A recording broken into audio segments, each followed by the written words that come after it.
Thank you, everyone, for joining the meeting. The time is now 10:06 a.m., and the meeting of the A to F Appeals Committee is called to order. We will now call the roll. Member Meyerson? Here. Dr. Hagerman? Here. Dr. Clay? Here. This committee has a quorum. These board members represent all of the members of the committee as appointed by the board. Could everyone else please identify themselves, starting with board staff and then the department? Sean Ross, Executive Director, Arizona State Board of Education. Shannon Etz, Project Director of Constituent Services, Arizona State Board of Education. Jessica Mueller, Research and Data Analyst, Arizona State Board of Education. Sean Smith, Chief Accountability Officer, Arizona Department of Education. My name is Jason Fahmy. I'm a Senior Analyst at Accountability and Research. Bethany Spangberg, Deputy Associate Superintendent of Assessment. Thank you so much. It is noted that this meeting is hybrid access, both in person in Phoenix and over Zoom, and live streamed over YouTube. The meeting is also being recorded. Thank you all for being here. The first agenda item is presentation and discussion regarding the background and operations of the committee and information on the schools on this agenda. At our previous meetings on November 20th and November 27th, I provided a general background of the A to F letter grades appeals process and the committee's work. At those meetings, the committee voted on recommendations to the board for 41 schools that were appealing their A to F letter grade for school year 2022-2023. The board voted on these recommendations on December 4th, 2023, and to avoid any repetition, I will simply ask if any members have any questions. Okay, hearing none. Today's agenda includes 12 schools appealing their A to F letter grade for school year 2022-2023. The committee will vote on recommendations for the board to consider for letter grade appeal applications. The schedule for today's agenda includes expedited appeals and non-expedited appeals. Expedited appeals are paper review only, based upon the documentation submitted by the school and supplemented by the department. This year, the committee made the determination on which schools would be requested for a question and answer appearance, which is called non-expedited. In reviewing all appeal applications, board staff works with the school officials, ADE staff, and takes the time to research any previous board actions that may impact a school's letter grade appeal application. Staff adds this information gathered to materials for the committee and identifies it as such. Information about schools submitting an appeal application on today's agenda is provided in the executive summary sheet that the committee members have access to, and is also posted on the board's meeting material website, Simbly. The second item on the agenda is presentation, discussion, and possible action to consider the expedited appeals for the schools on the agenda for this section. Items on this portion of the agenda will be taken as a consent agenda. The draft recommendations for these appeals are listed on the agenda item and on the executive summary sheet. The committee's final recommendations will go before the full State Board of Education for final action at the March 25th, 2024 board meeting. If committee members have questions, concerns, or any disagreement with the draft recommendation, we ask that you pull these schools from the consent agenda now for discussion. The committee can discuss today's appeal items if they have any questions of staff for the board, from the board or Department of Education, or wish to simply hold discussion amongst themselves. Additionally, if any member has an application for which they must recuse themselves from the vote for recommendation to the board, they would indicate that now. However, I have not noted any of your schools present on the agenda. Does the committee have a motion to approve the draft recommendations as presented for items 2A1 through 4, 2B1 through 4, and 2C1? I'll make that motion. Is there a second? I'll second. Any discussion? And all in favor? Aye. And the motion passes to approve the draft recommendations as presented for items 2A1 through 4, 2B1 through 4, and 2C1. Thank you. The next item on the agenda is presentation and discussion and possible action to consider the non-expedited appeals. Items on this portion of the agenda will be taken one at a time, where schools will be asked to introduce themselves, the reasons for appeal, and stand for any questions from the committee. The draft recommendations for these appeals are listed on the agenda item and the executive summary sheet. The first appeal application to be reviewed by the committee is for Ellsworth Elementary School. We are welcomed by Dr. Timothy Fontaine and Jennifer Hyam are here to introduce themselves. So at this time, I would invite them to the lectern. This appeal application contains 2 factors for appeal: incorrect data for special education, inclusion, and testing.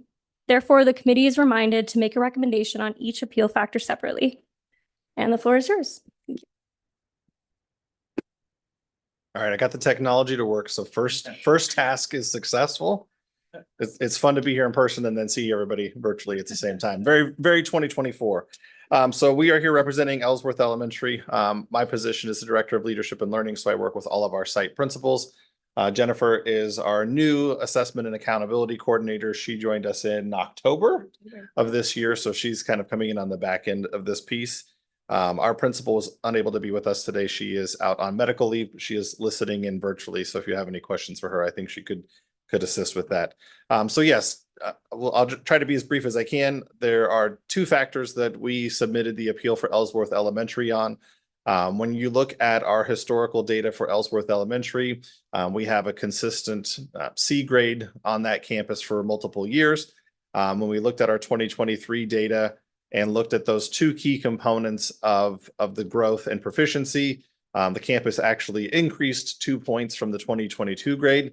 What became the issue in the potential D grade was related to 2 factors, one of them being special education and inclusion points, which historically that campus has received, and then our EL scores.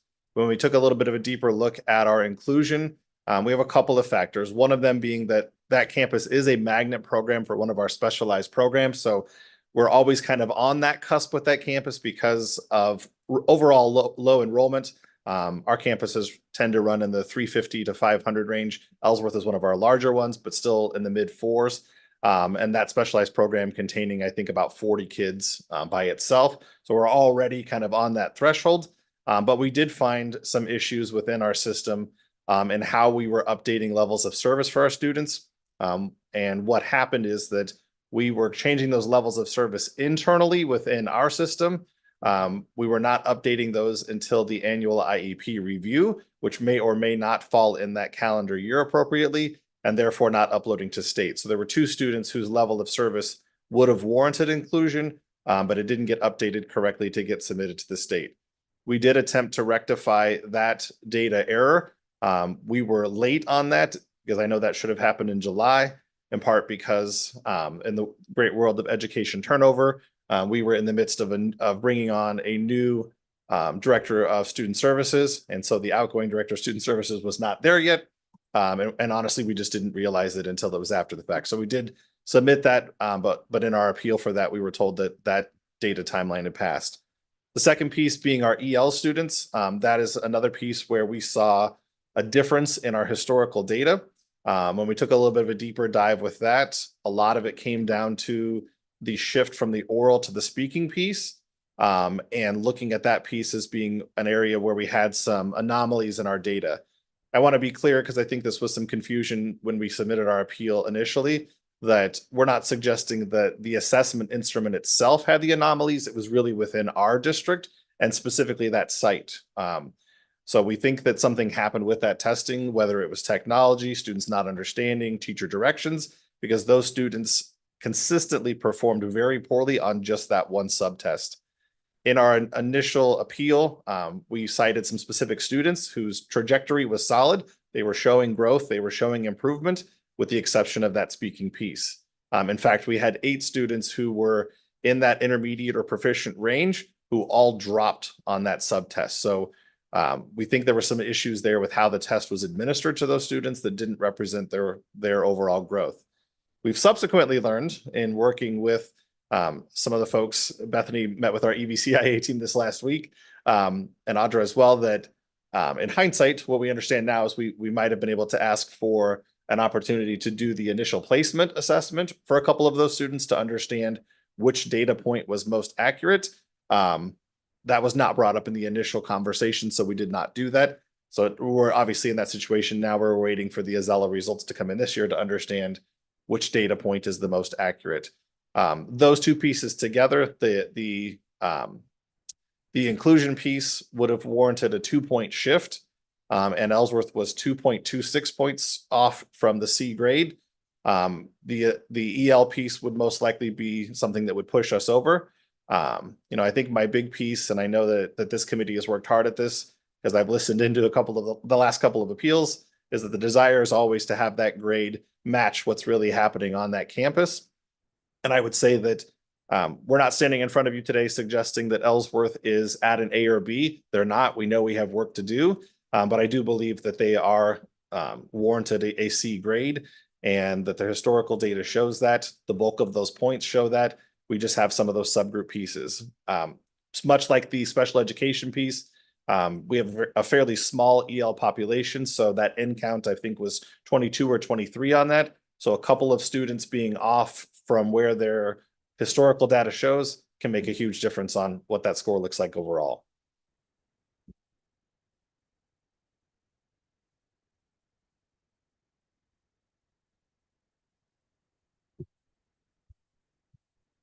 I guess I should say, are there questions? Or, I mean, I gave you my.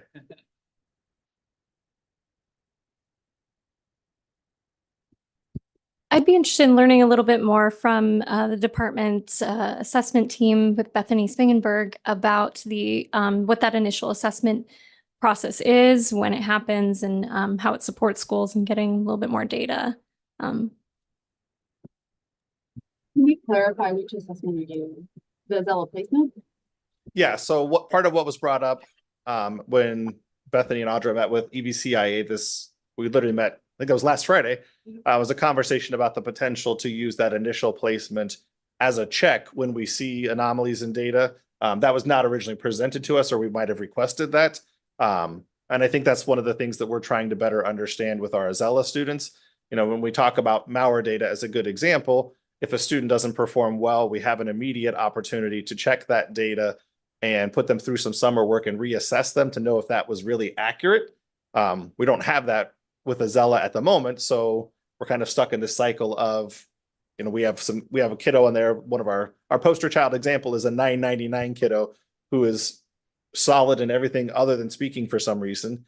And there's no way for us to check and see if the speaking data is accurate or an anomaly unless we wait for a whole nother year to pass. Yep. So the placement test is open almost all year round, all school year, because we have students moving in at any time they might need a placement test. And it's essentially just going to be usually, depending on the grade base, usually just another form of the same assessment. So it would just be the same item, the same standards, the same item types, but a different form. So you would get just basically a second measure of the reassessment test, just in another opportunity. So we don't typically do that, but in certain circumstances, the district would just reach out to our Azella team and just request like what you were saying, that you didn't think that that the test experience the first time was accurate for your student. And then we would work with you on an individual basis to get your students added to the placement test and be able to administer that. Right. And then those results would be available sooner. But yeah, it would be a second measure. And we did we did reach out to the Azella folks October, November. We met with them. That was not presented at that time. So now we have that knowledge moving forward, that could be a possibility that we would request that. We just didn't know that that was an option. So.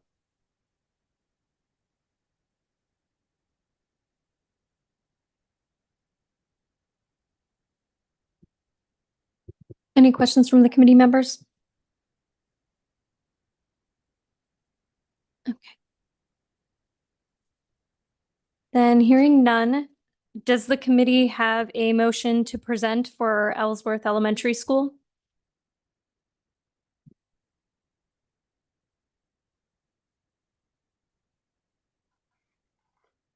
So I guess I'll make the motion to follow the recommendations from ADE. Okay, and so that would be the draft recommendation as presented, correct? That's good. That's Okay, it's a lot of words to repeat, so I'll just add, Dr. Hagerman is making a motion to accept the draft recommendation as presented for Ellsworth Elementary School, correct? That is correct. Is there a second?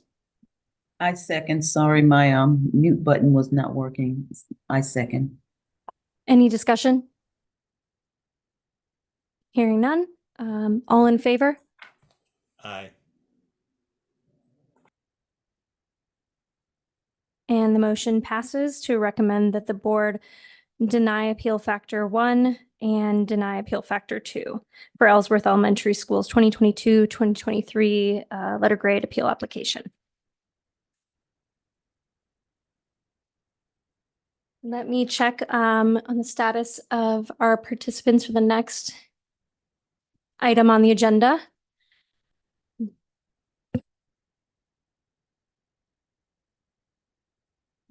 The next appeal application to be reviewed by the committee is for Ostravo Online Academy Entity ID 91246. Mr. Brian Bissell from Arizona Education Solutions is here to introduce himself. This appeal application contains 3 factors for appeal, incorrect data for 2 of them, and testing for another. Therefore, the committee is reminded to make a recommendation on each appeal factor separately. And I understand that Sean Smith has something that he would like to add about this appeal for the committee. Yeah, thank you, Jessica. So, first of all, we just wanted to thank Ostravo for reaching out to us. We know we work with one of their staff members on the technical advisory committee, and she's excellent. We really rely on the field to help us be that second pair of eyes and check on our system. I know as we've been going through this one, it was during a busy time, and I hope I'm going to ask Ostravo, hopefully you can please forgive us if the communication was not excellent during when we were trying to sort everything out. But I did also want to assure you that we put our excellent people on it. We exercised all due diligence to try and make sure that we could analyze everything to full extent. Jason and Toby are our senior data analysts, and they both worked on this for several weeks. So we hope you know that even if communication could have been better, we did definitely take it seriously, and we invested all the effort we could to try and make things work. So.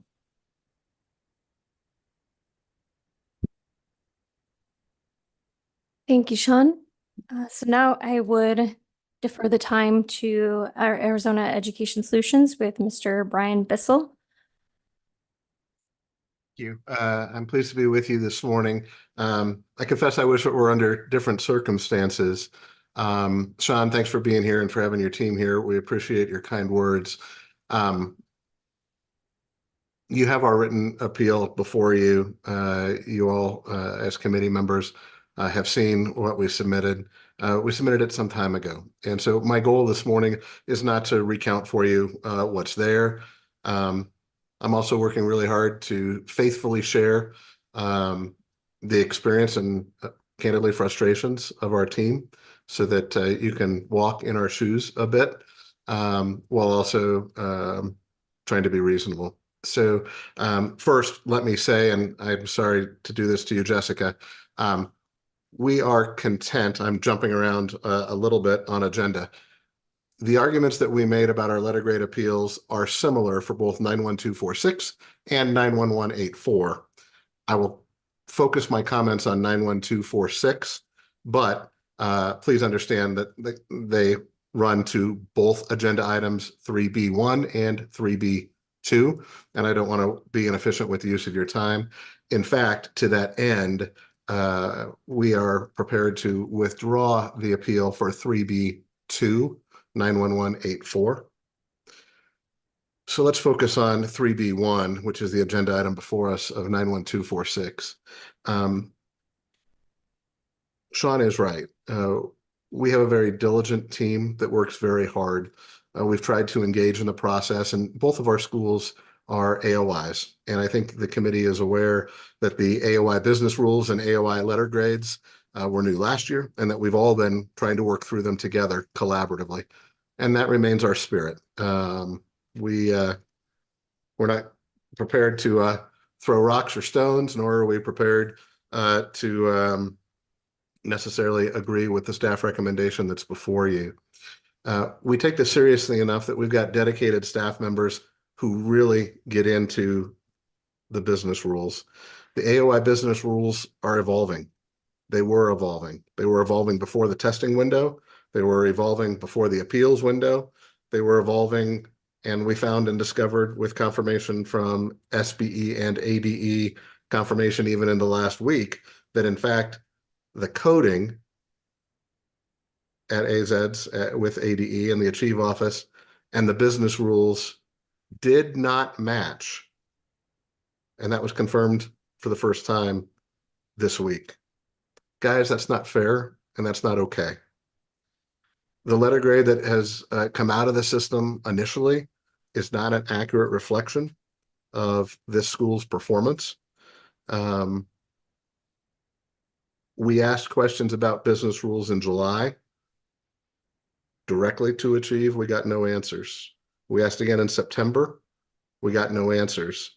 We asked every 2 weeks, July, August, September, October, November, December. We were ghosted entirely by ADE and Achieve. With respect, that's not okay. We cannot be a collaborative partner and a meaningful member of the stakeholder community when we ask serious questions that are technical in nature to seek clarification and be entirely ghosted. That's not fair. That's not how this should work. And it's contributed in part to where we are today. We did get some answers over the Christmas holiday. We've stood ready to engage. We've requested opportunities for meeting with ADE and Achieve. To their credit, SBE staff has offered to help broker those.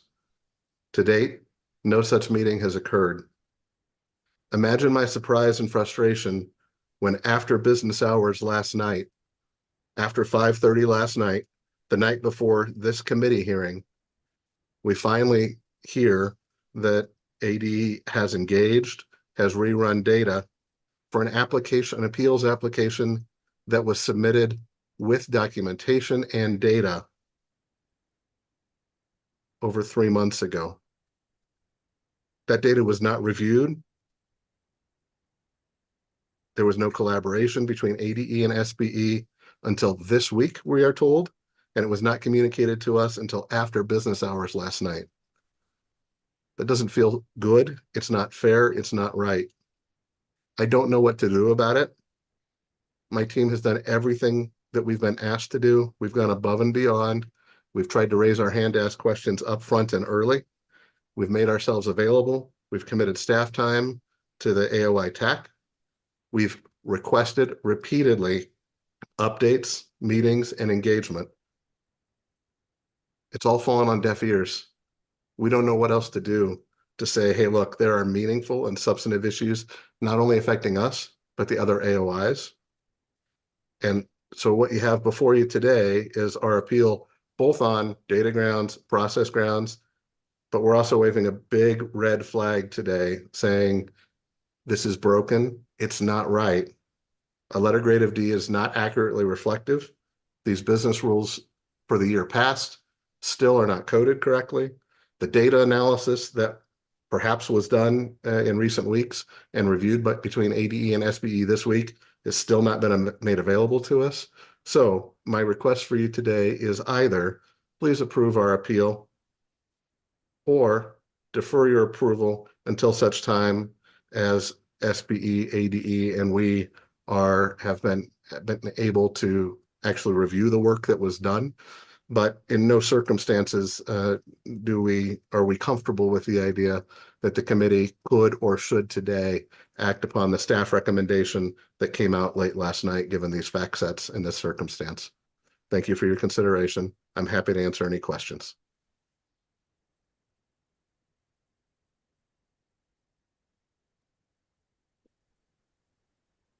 Hi, this is Dr. Clay. I have a question. Hi, Dr. Clay. Well, so just to clarify, you were giving the final outcome of the calculations last night, and you were not able to look at them and give any type of feedback on that.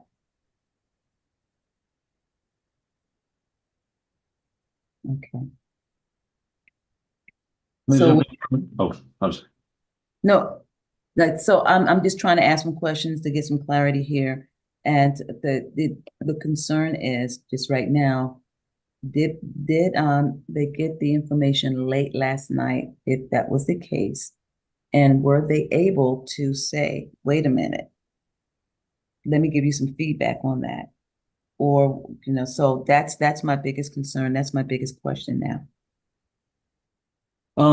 Thank you. Yeah, I think there may be some misunderstanding. So, we certainly did rerun the analysis this week again based on concerns. But anytime we get approached with a question, we just assume, hey, there might be a mistake on our part, and we go until we can find it.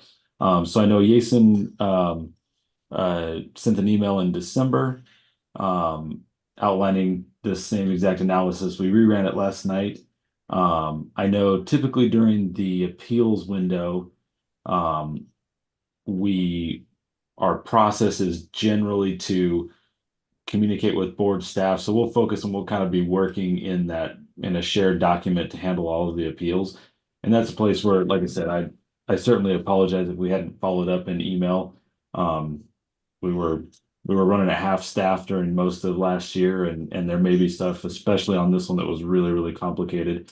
But I hope I can explain the analysis. And again, yeah, that is 100% accurate. We sent over results late last night. Jason spent several days just going back and seeing, like, can we adjust any changes? Is there any way we can find a new result? So what we found, and I think the place the disconnect is happening, is there were a few issues that were affecting it, and what Mr. Bissell is saying, I'll take 100% responsibility for any discrepancies between the business rules and what's happening in the code. We've made an effort over the last 2 years to really try and open that up and give people more access so they can see everything and interrogate and audit in the way that he's describing. And again, just as he said, his staff is very excellent about being diligent. So there's a few places, I think, when we talk about there's a FAY rule. So let me get to the two places where there's discrepancies in the business rules. Sean, can I, yeah. sorry, just real quick while you're Yeah. looking that up, just can you clarify for committee members? I just want to clarify the timeline piece. So the initial, or there was an analysis done in December, and that was communicated. And then what went out last night was you all just sort of double checking it one more time, just in case, and then communicating, hey, we double checked and found the same results. I just want to clarify that. Right. Okay. So Yeah. so from ADE's perspective, the communication last night was not an initial communication of this. It was kind of a due diligence piece, and you had done the data, you had checked the data before, and so this was really just a, like, hey, one more time before we're all in the room together. That was our, yes, that was Okay, our, so I just wanted to clarify. You can go back to talking about the details. I just wanted to clarify for the committee members that piece of the timeline. Thank you. and if something broke down there with Mr. Bissell, I don't want to discount anything he's saying too. Like, I'm just saying, like, what we try to do on our side, and if something broke down in between, we'd certainly want to keep working to try and fix it. Did you want to jump in, Mr. Bissell, before I keep going? Yeah, and I'm not sure exactly who was speaking, because here on Zoom, we're not able to see those who are speaking from the SBE hearing room.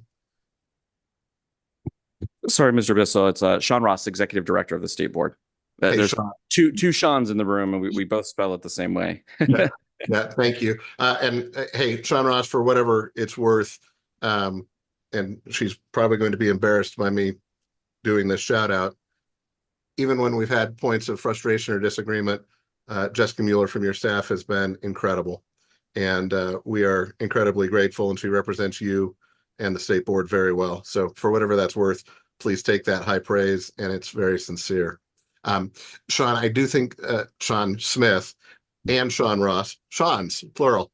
I do think that there actually is something different between the work that was done by Yassine at the end of December and the work that was done this week. And here's why. you'll see in the appeal that there was a series of 915s that had to be run. The work that, as I understand it, and Sean Smith, please keep me honest here, the committee needs to understand that the data set that was run in December was pre-915 work. The data set that was run this week that was communicated to us last night as regards these appeal factors is post-915. And I think that Jessica had shared with us on Friday that it may not have been all 3 years worth of the underlying 915 data. So again, not trying to be argumentative, but to say, yes, Sean Ross, correct. There was some data runs in December pushing on some of the, hey, business rule questions, but the actual data set as it relates to these appeal factors was post 915 data. And the first time we heard anything, any outcomes of that was last night after business hours. Sean Smith, does that sound right to you? I'll let Jason jump in a second here. I do believe we pulled in some additional 915 data last night, but let me hopefully explain where those analyses were different. And Jason, correct me if I'm wrong in any part of this. Again, I've been a little bit outside of this when this one was coming up that was so deep down in the technical. We immediately put Jason on it because he wrote the code. He knows it inside and out. We wanted absolutely the best person looking at it. So essentially the approach we took, and I think this may be where the misunderstanding is, and probably like through no fault of anybody on Strava, it'd be really hard to recreate. What we essentially did was when it first came to the appeals, so we've run the analysis, I think 4 times. We ran it during validation, then the appeals window, and then subsequent that secondary after the initial appeals window, and then this week. And we tried a few different things each time. So every time we'd get clarification either through board staff or Stravo directly. We'd seek to implement that. And I think what we find is happening is essentially there's the discrepancies in the business rules. For instance, the business rules say a student is not FAE if they've missed 10 days of enrollment. And so as was pointed out, we can clarify that and say it needs to be 10 consecutive days of enrollment. Just to clarify, the code has been functioning consistently for the past several years. We didn't make any changes to the code. But I think it's something I can put in there is say 12 consecutive, missing 10 consecutive days takes them out. So that's one example where it's hey, there's a misunderstanding on these business rules. And this hurts us. So what we did is any point where a misunderstanding was pointed out in the FAE rules or the inclusion criteria, we said, hey, that's on us for not making that totally clear. And Jason basically went back in and adjusted all the data and rewrote it from scratch to apply that new set of rules consistently to all students in Stravo. And I think this is the part where, like I said, I would expect there to be a natural disconnect. So our approach was to say, we hear where you're coming from. We're going to run the rules as you understood them and apply that to all students. But what happened then is it changed other students who may not have been problematic with the old rules. When we recreate that data from scratch, the numbers adjust slightly. And when I say things didn't change in any of the analysis, what I mean is the final letter grade didn't change. Some of the underlying numbers changed. For instance, we made an adjustment with the 915 data to graduation rate. So graduation rate improvement points went up, but then on the other side of that seesaw, dropout rate improvement went down, which we kind of naturally would expect, right? If your dropout rate gets better based on a 15-915, then the improvement is maybe not so much. So we saw situations like that where we'd see some kids who had been out and we applied the new rules, came back in. Some kids who had been in, applying the new rules, went out. And this is where I think the disconnect kind of comes and where it would be difficult to recreate at a school level. I don't know if they were able to redo for every student and go back and say, okay, if we apply this consistent understanding to every kid, do we have any students who now drop out of FAE versus come in? And I think that's where we've kind of seen the disconnect. Like I said, as we've run all the analyses, anytime something changed or we had new data available, we'd rerun it in the hopes of like, hey, let's see if this changes. So that was certainly our intent and our effort. But I just want to put it out there, like, we're happy to continue working if we can get to a common understanding, but we're real confident as far as the final outcome. We're disheartened by it as well. I think what Mr. Bissell described is 100% accurate. You know, we're the general landscape for online schools is still new, and it has problems that are affecting all online schools. And we certainly we made an effort to make sure that Ostrava was getting the rules applied as they were understanding and as they were working towards in good faith.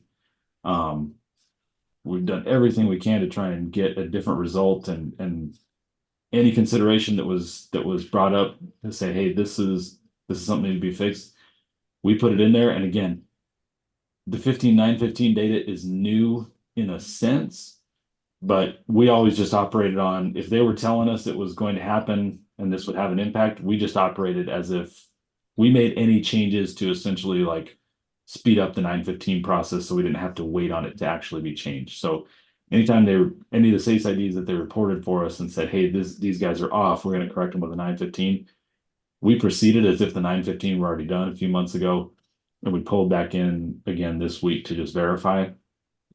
So again, I think it's two different views, and I don't want to diminish anything that Ostrava has experienced. I think they have been operating to try and understand and navigate the system, and it can be a frustrating system inherently. Like I Sean, said, can I yeah, step please. in for a second? This is Sean Ross, Executive Director of the Board. So just to summarize what ADE is sharing, just for clarity for those watching and for the archived record, you all ran the numbers multiple ways, and in every case ran it in the way in which Ostrava was asserting that they would prefer that they be run. And in doing that, even still, the letter grade change did not occur. So that just to summarize, I just want to make sure we capture that piece. So the communication last night was more about, like, you know, we did one last final sort of double check, but you all really did. Again, this is ADE. I don't want to speak for you all, but in your view, you all ran the numbers multiple ways, and in each case, the result was the same. So just to clarify for board members, and then also to clarify for committee members, and just for anybody who may be watching, the board does have an AOI A through F Accountability Technical Advisory Committee. It's one of our 3 ATACs for A through F that meets monthly. So there's a group of stakeholders that represent AOIs across the state that meet, led by Jessica, who is wonderful. And thank you, actually, Brian, for shouting her out. She's amazing. Led by Jessica and the department, and working through and identifying any issues and working towards eventual answers. So just so folks know, the AOIs do have a dedicated time and space for advocacy. But if I may, what I would continue to gently and respectfully look, these are serious matters, and that's why we're engaged. It's why we invest the time and resources that we do. It's why we're all gathered here today. So I get that. I promise I'm not trying to be a jerk when I say what I'm about to say. Okay. I believe Sean Smith when he says what he's saying about what they did, but given our experience and given the ongoing disconnect, second year running now, between business rules and code, I'm reminded of a president 30 some years ago, right? Trust but verify. There's a reason that we've been asking for weeks and months for engagement and collaboration, both on understanding of business rules, but then also, since filing the appeal, for direct engagement between the ADE staff and my staff to go over this data pre 9:15, post 9:15. There's a trust but verify element here because candidly, our trust level is low, not in the humans, not in you, Sean, not in your staff, but because we are all deeply committed to finding truth and accuracy. And that's what we've not been afforded. To this point, we still do not have had the opportunity to be able to trust but verify, to look at data together, to work through it together, to make sure that there's common and mutual understanding. And I think perhaps, Dr. Clay, that's where you started this line of questioning on. So that's where we're still feeling left wanting.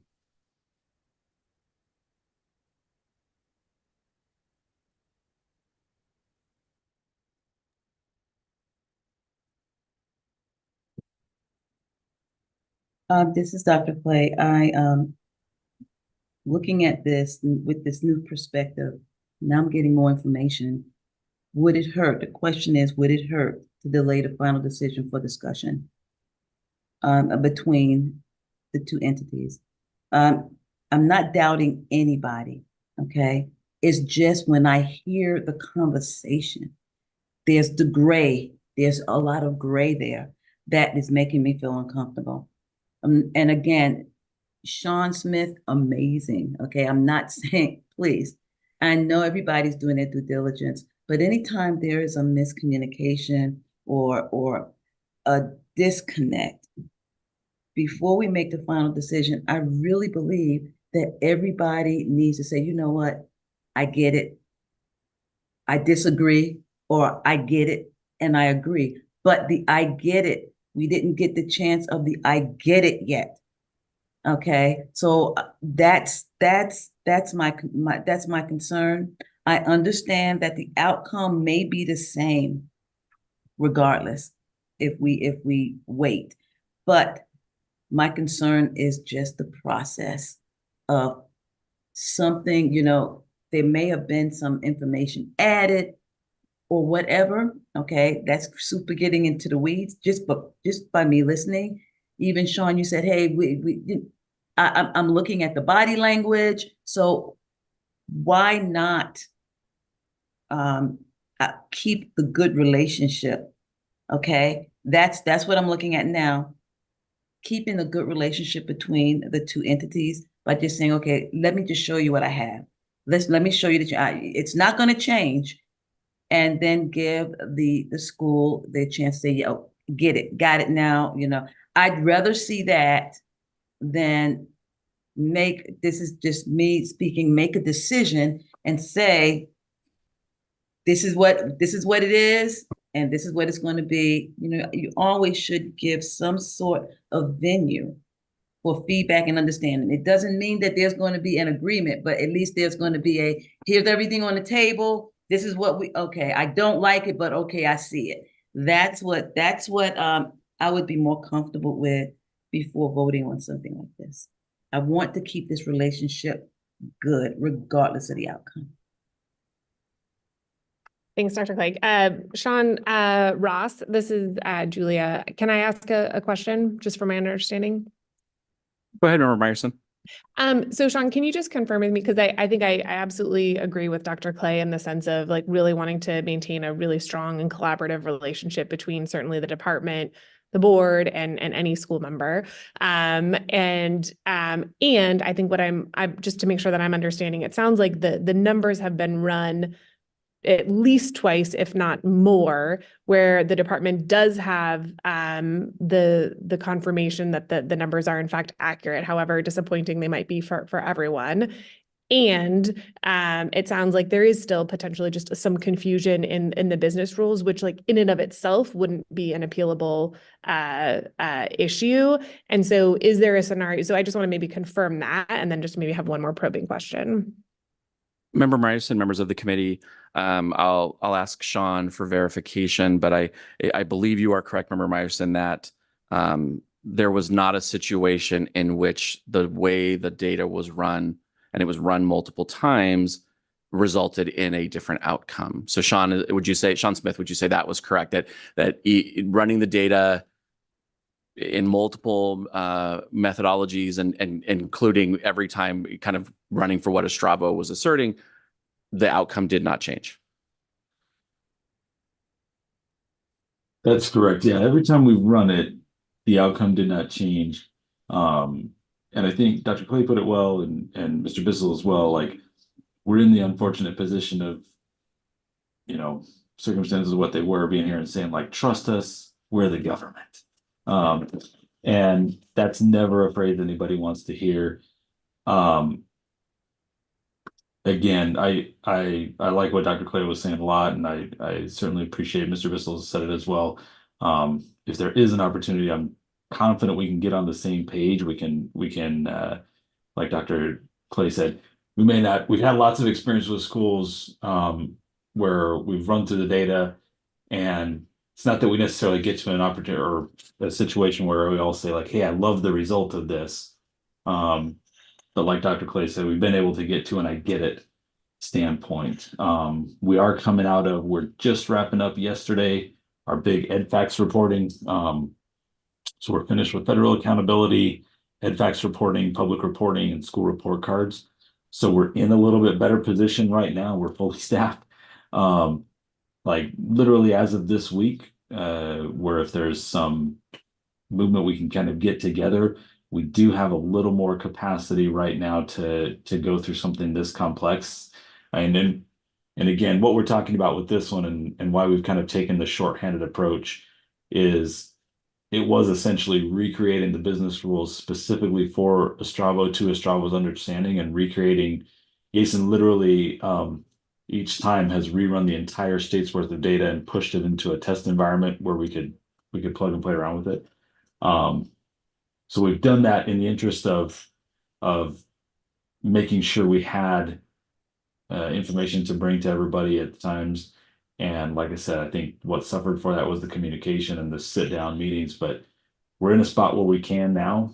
And if that's something we can offer to, I apologize, I'm getting an incoming call, but if that's something we can engage in to be helpful, like I said, I'm confident that we can get to a common understanding of the result.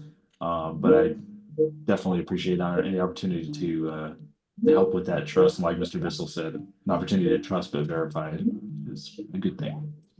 Right. So I appreciate that very much. And so I guess maybe just again, kind of confirming my understanding is that there would be no data change sort of regardless of any next steps at this point. And I think what seems very clear is that a meeting between Mr. Bissell and AD is also like, so both of those things are true, and that the data will not change and a collaborative meeting needs to occur. And so I think that's where I think my mind is currently as we think about next steps. So just kind of wanting to name that and state that out loud of just kind of confirming that that's my understanding. I'd like to provide the committee with one more piece of information. School improvement, their application process closes April 1st. And so a decision from the committee, from the board on these appeals is really relevant for their work and completing their work. We've had them delay some of that work for now, with those first steps being due March 1st. And they've been very good partners in trying to release some of that burden for these schools that are still making their way through the appeals committee process. This is Sean from the board. Just to kind of piggyback on what Jessica was saying, I remember Meyerson, I think you did a really nice job of summarizing that there are sort of three parties in this, right? There's the board, there's the department, there's Ostravo, and we all work together. But the board's role in this formally is to finalize appeals, and there are some very specific timelines incumbent upon that. And so in acknowledging that the outcome will not change, but a meeting is necessary, there is also a consideration that the board could complete its work today. That does in no way prohibit the department and Ostravo and the board, board staff continuing to meet and talk and build that relationship. But just that they're not sort of mutually exclusive. With respect, I need to offer because we've been in the weeds on this, and I hear Member Meyerson where you're coming from and what Executive Director Ross has asserted. My confidence level is low that the data will not change. Just because that's being asserted by the department at this time does not make it true. And so I think we need, for the record today, I think you need to hear me saying, we hear it, but we don't believe it, and we don't believe it based upon multiple months of waiting, and because we've seen in this cycle and in prior cycles that things have changed. So again, not casting aspersions. This isn't character judgment. I'm not calling Sean Smith a liar. I'm just saying I don't believe that any of us or any of you should hold that as truth. Thanks for considering the perspective.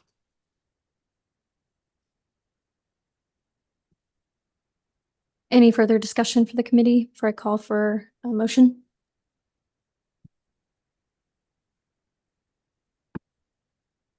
Hearing none. Does the committee have a motion to accept the draft recommendation as presented for Stravo Online Academy 91246? Or is there an alternate motion that a committee member would like to make?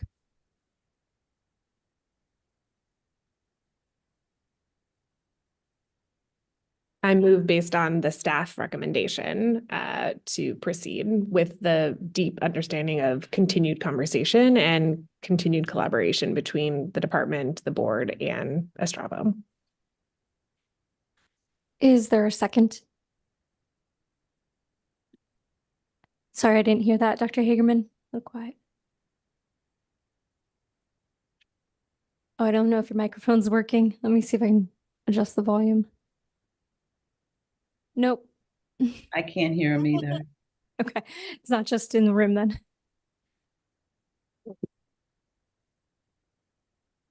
Yeah, I'll call for a second. You can raise your hand if you'd like. Is there a second?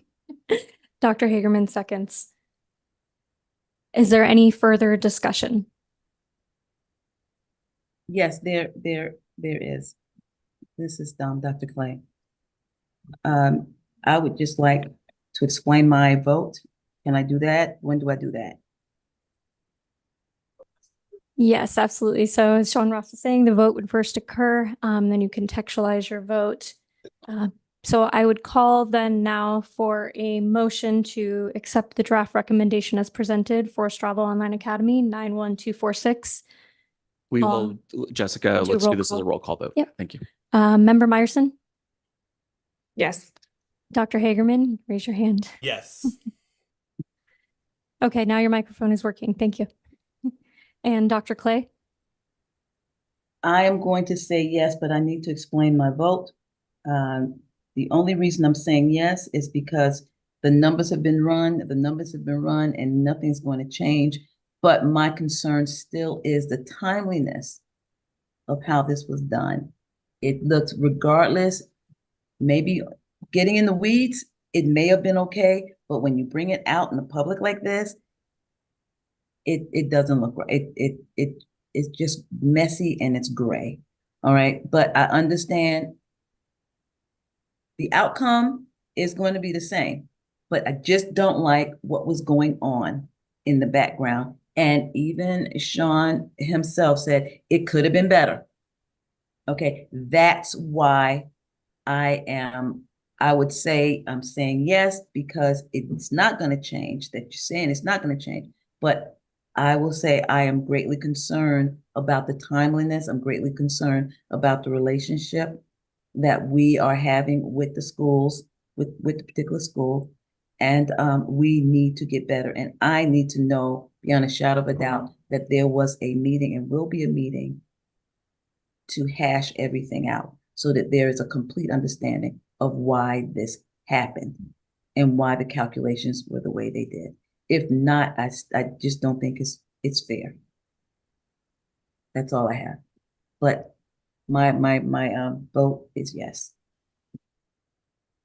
Thank you. The motion passes to recommend the board deny Appeal Factor 1, Appeal Factor 2, and Appeal Factor 3 with no impact on the overall letter grade for the 2022-2023 letter grade appeal application for Stravo Online Academy 91246.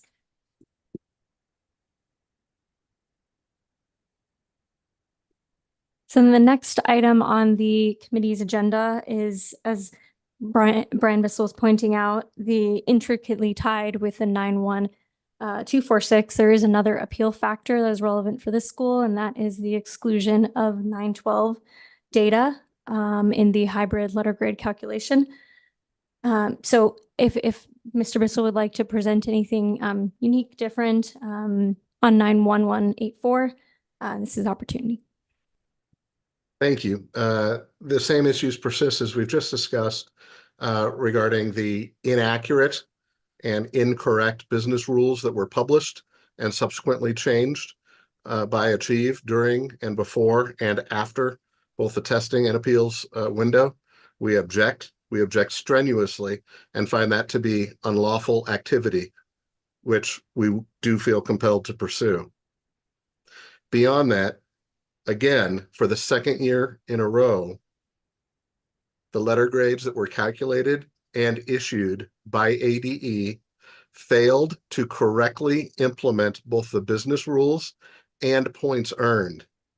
None of us gathered here today should have confidence in any of these AOI letter grades for any of the AOIs in the state, as evidenced by this continuing string of errors, changing business rules, code that does not match business rules, and in the instance of this school, a hybrid school, points not displayed or calculated into the original letter grade at all.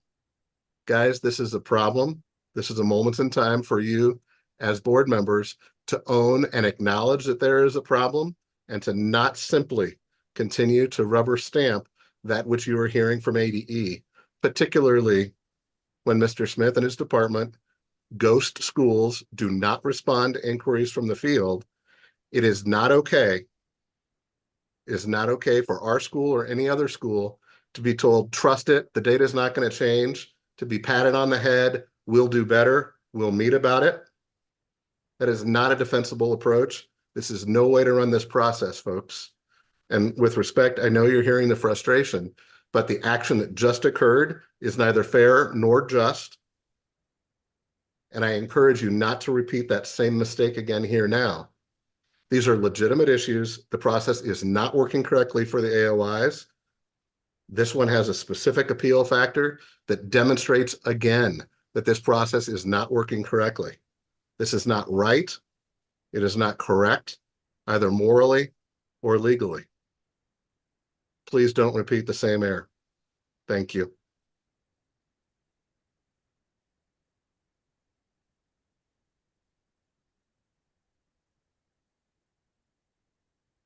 Do the committee members have any questions?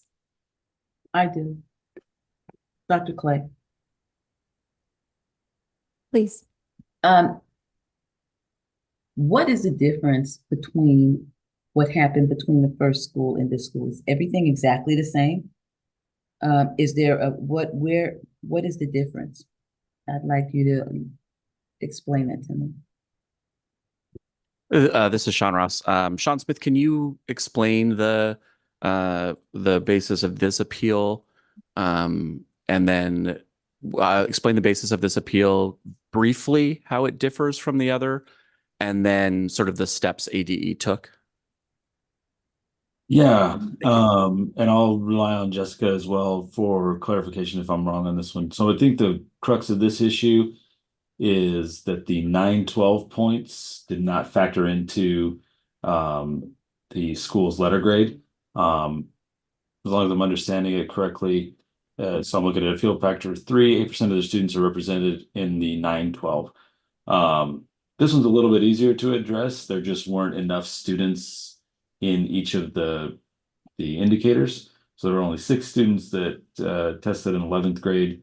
The school submitted ineligible for CCRI, and then there was only 1 EL student, and between those buckets, that's 70 points. So we just don't consider eligibility for 912 unless there's at least 50. And again, that's just based on stability to make sure that we have enough data there not to have it make noise. So my understanding there is that that's the kind of the crux of this issue. So that was a little bit easier to sort out. There just weren't enough kids in there to issue a 9-12 letter grade. And how is that supposed to work under the hybrid model? So any school, each of the hybrid models would follow the end counts for each respective model.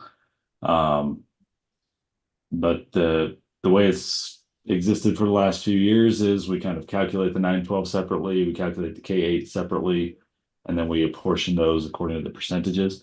But there just weren't enough kids and to give an indicator score for any of the indicators to create a 9-12 grade. That's the first time that we're hearing this, and I don't know that that is described in any of the correspondence we've received from ADE or SBE, nor is that described in the business rules, is it, Sean? It is in the business rules, yeah. And these are available again as we populate ADE Connect in June. I don't have at my hand like correspondence on this one, so again, I just can take Mr. Bizzle's word if he says that we have not communicated enough with him. I know for a fact during that June time period and appeals when we were short-staffed and dealing with it, if anybody comes to me and says, "Hey, you didn't communicate enough," I'm just going to take their word for it that happened. But this one, I mean, this one should be a fairly straightforward. It was spelled out in the business rules. There weren't any changes to that again. Any of the changes that we're talking about in the business rules tended to not be substantive. It was typo corrections and clarifications of formulas and stuff like that. But this part would have remained unchanged, and that should have been available mid-June to kind of see those numbers and breakdowns on counts of students. Yet I have correspondence from SBE staff in November and December saying, "Hey, still trying to get answers out of ADE. We at SBE don't understand why there are no points here." So this is not just a school issue. Again, guys, we're happy to be collaborative partners, but our willingness to continue to invest in this relationship and collaboration, our patience is wearing thin. And to the state board members who constitute the members of this appeal, please hear me clearly. This is not working. This process is not fair. And this is not simply a matter of our opinion versus ADE opinion. When I have written correspondence from Sean Ross's staff validating this appeal factor and asking the same questions we asked multiple times of ADE, and SBE was asking the same questions in November and December, something's not right. This is Sean Ross. I just want to, for committee members, I do want to clarify that for the validity of any system, and end count is obviously going to be a really important factor, a student count. We're all sort of, those of us who've operated in schools are familiar with that. So the system not accounting for low student counts has been in since the beginning, is in the business rules, and actually is done because it's in favor of the stability of the data. What Sean was saying about noise is that idea of, if you are allowing low end counts and you have 5 kids, and that only 5 kids are making up an entire element of the letter grade system for a school, and even one small change occurred, you can imagine how big a swing that would be in the data. So the end count piece is standard operating procedure and has been so for years. So I just want to clarify that.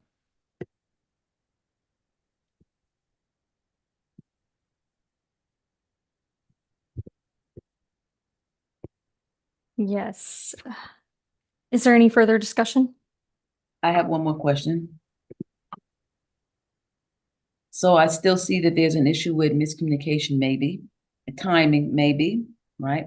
But when the dust is settled and data is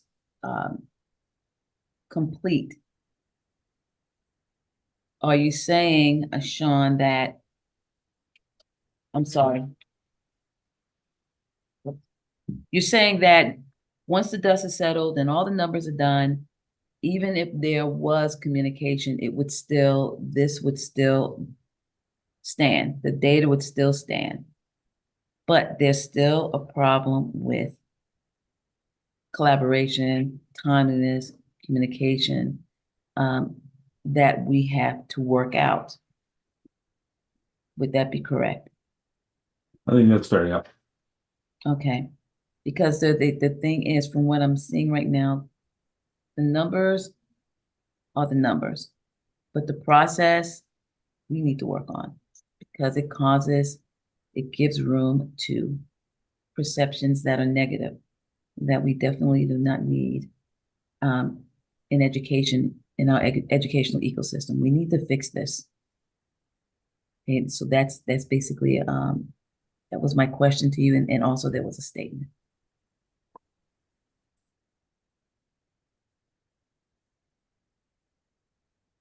And I hope, just in the spirit of how I approach things, I think you highlighted exactly what I'm trying to communicate, Dr. Clay. Like anytime where we have even a bit of uncertainty, like we do around the communication, like I don't want to trivialize any concerns about that. Anything that I have any concerns about, like, hey, there might be a discrepancy here, I try and be real upfront about them. And again, I think you could look over into the process and stuff. If somebody says, hey, there's room for improvement, I'll be the first to own it. And I'd like to just contrast that with when we're looking at the numbers, I don't feel any hesitancy on those at all. So, and I'm very happy to acknowledge any mistakes and errors and concerns we got. At this point, I do feel solid on the numbers though, as you mentioned. Thank you. From a school's perspective, you're going to hear me say the same thing that you heard me say 20 minutes ago, again, with respect. I appreciate that Mr. Smith has confidence. We don't have confidence because we don't have visibility, and because of the prior past experience would say there are a number of reasons why we should not, and you, state board members, should not have confidence in these numbers. And I understand, Member Meyerson, your point a few minutes ago about appealable factors versus not appealable factors. I need to say again, for this record and for the legal record, when there is a lack of clarity in business rules, when business rules do not match the coding, and when you're in the field and you have students that attend more than one public school in this state, and a student and family shows up to test, but you cannot test them because they are concurrently enrolled at another school, and that other school has to act in order to release the student to be tested at your school, and they refuse to do so, that is a problem. We've been saying this for some time. It's one of the appeal factors in this and the other institutional code, school code that we just spoke to. Whether it's an appealable factor or not, I think remains to be seen. Differing legal opinions on that. But regardless, it's still a problem and it needs to be solved, and it's not being solved. And that's not from Sean Smith's unit. That's from the assessment unit. And we are not getting problems solved. If we want to have any confidence that AOI letter grades are meaningful, there's a whole heck of a lot of work and improvement that needs to be done. And this is not something where fairness currently prevails and where clarity is significantly lacking. So concurrently enrolled students, by the way, which is a disproportionately high number in AOI schools, particularly around middle schools and high schoolers, where kids are enrolling in both an AOI and their local charter, their local brick and mortar, doesn't matter. Concurrently enrolled students in the implementation is negatively impacting our schools and other AOI schools. And there's been no discussion, no progress, and it is absolutely negatively impacting the data that Mr. Smith has confidence in. So that's important for the record today. Thank you for listening.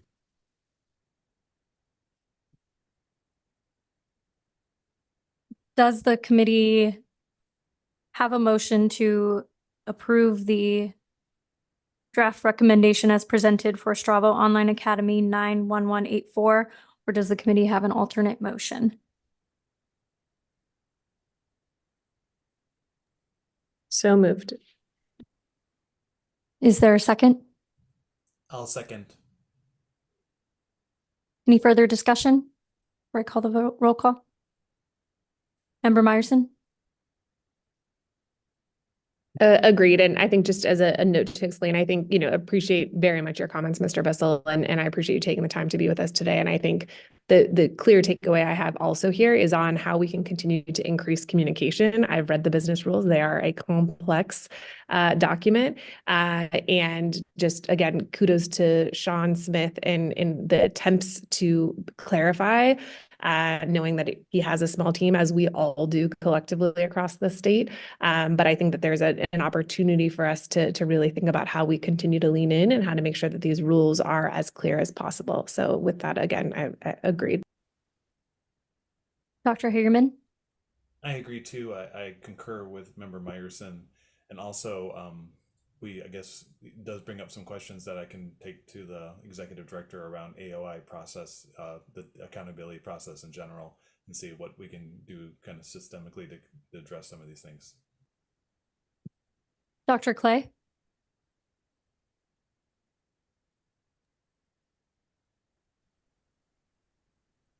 My vote is aye, but we need a lot of work needs to be done. And I will tell you, personally, I'm not going to let this go by. I'm going to be personally involved in some of these things because this should not go on.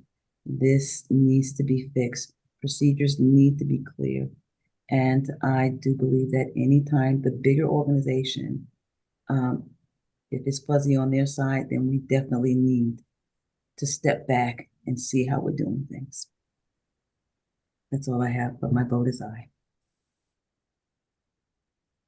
So the motion passes to recommend the board approve the draft recommendation as presented for Ostrava Online Academy 91184 to recommend denial of appeal factor 1, 2, and 3. At this time, the committee has made recommendations on the items on this agenda to the board for the appeal applications. The board will consider the recommendations made today on March 25th, 2024. All schools on today's agenda will be notified of the status of the appeal application, as well as guidance on providing a public comment to the board. Is there any other questions? Then the committee will stand adjourned at 11:19 p.m. a.m. Thank you. A different meeting at PM. Yes. Thanks for your time. Definitely not. Have Have a great Thank day. you. Bye.